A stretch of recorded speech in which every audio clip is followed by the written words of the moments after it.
Kediaman Menteri Keuangan Sri Mulyani ikut jadi sasaran penjarahan warga di tengah kekacauan aksi demonstrasi beberapa hari terakhir di Jakarta.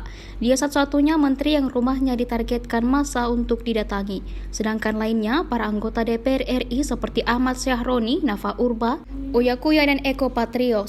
Setelah kondisi kediamannya di Jalan Mandar 10, Bintaro, Sektor 3A, Jakarta Selatan mulai kondusif, Menteri Keuangan di era 3 Presiden itu menuliskan pernyataan panjang.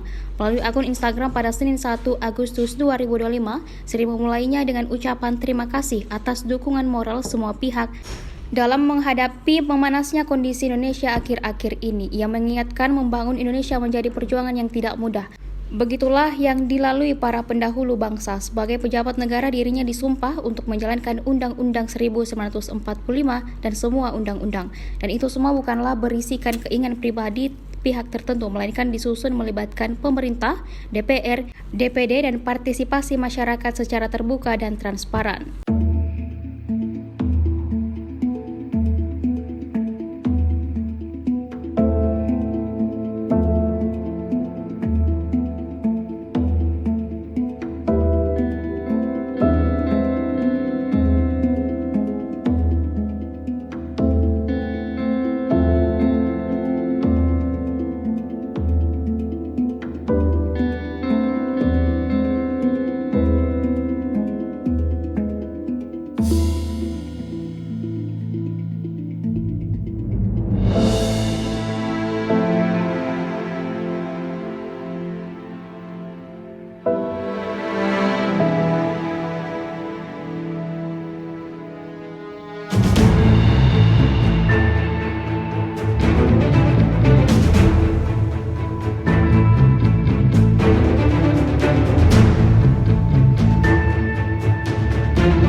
Sangat menyentuh.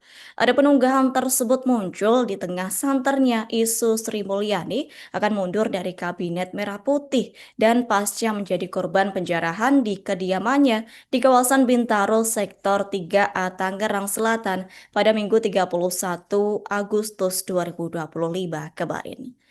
Melalui akun @esmindrawati di Instagram, yakni Sri Mulyani menyatakan turut membangun Indonesia adalah perjuangan yang tidak mudah, terjal dan sering berbahaya. Dia juga menyampaikan apresiasi atas simpati, doa dan dukungan moral dari berbagai pihak dalam menghadapi musibah penjarahan yang terjadi di rumahnya ini.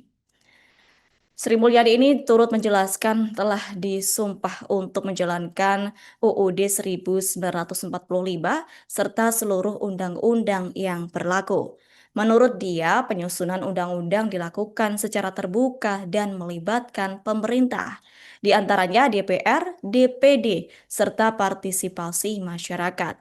Karenanya, bila publik merasa tidak puas dengan hak konstitusi dilanggar undang-undang, dapat dilakukan judicial review ke Mahkamah Konstitusi. Adapun mantan Direktur Pelaksana Bank Dunia itu menekankan bahwa tugas negara harus dijalankan dengan amanah, integritas, profesionalisme, transparansi, serta menjunjung larangan terhadap praktik korupsi. Terakhir, Sri Mulyani menyatakan bahwa permohonan maaf atas kekurangan yang saat ini terjadi. Pihaknya juga mengatakan akan memperbaiki secara berkala. Download Tribun X sekarang, menghadirkan lokal menjadi Indonesia.